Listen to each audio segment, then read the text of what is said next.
கழிவுகள் அவ்வளவும் வெளியேறி இருக்கு. பாருங்க எவ்வளோ குப்பைகள் கிடைக்குன்னு.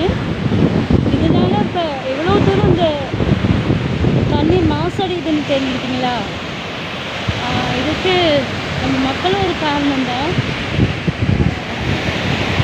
பாதி பேர் குப்பைகளை கொண்டு இப்போ இந்த மாதிரி தண்ணியில் வீசுகிறாங்க. அது ரொம்பவுமே கஷ்டமான ஒரு விஷயமா இருக்குது.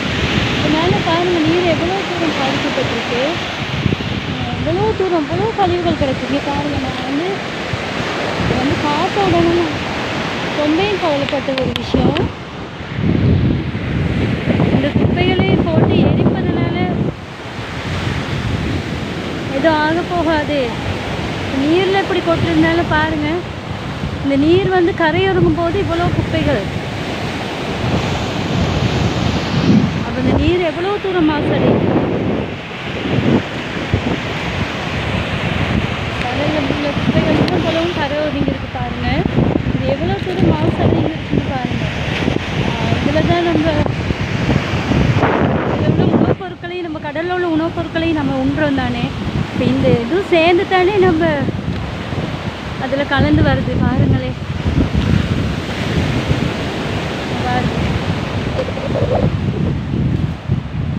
எவ்வளோ குப்பைகள்னு பாருங்க.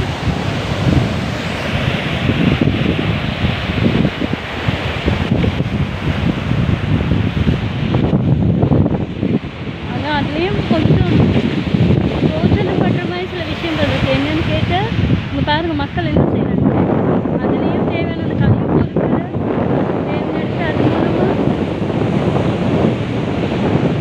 ஏதாவது செய்யறாங்க. அந்த கழிவு பொருட்களையும் அப்பயும் மக்கள் பாருங்கள் அப்படியே எடுக்கிறாங்க. ஒரு பக்கம் அது இருக்கு, ஒரு பக்கம் இவ்வளோ தூரம் கழிவு பொருட்கள் தானே பாருங்களேன்.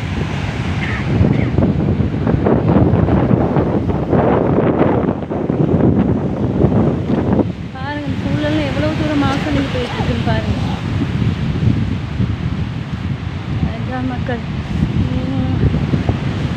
இனிமேலாவது நம்ம மக்கள்லாம் இதை பார்க்குற ஒரு சிலர் சரி சில பேருக்கு ஷேர் பண்ணி விடுங்க. இந்த மாதிரி குப்பைகளை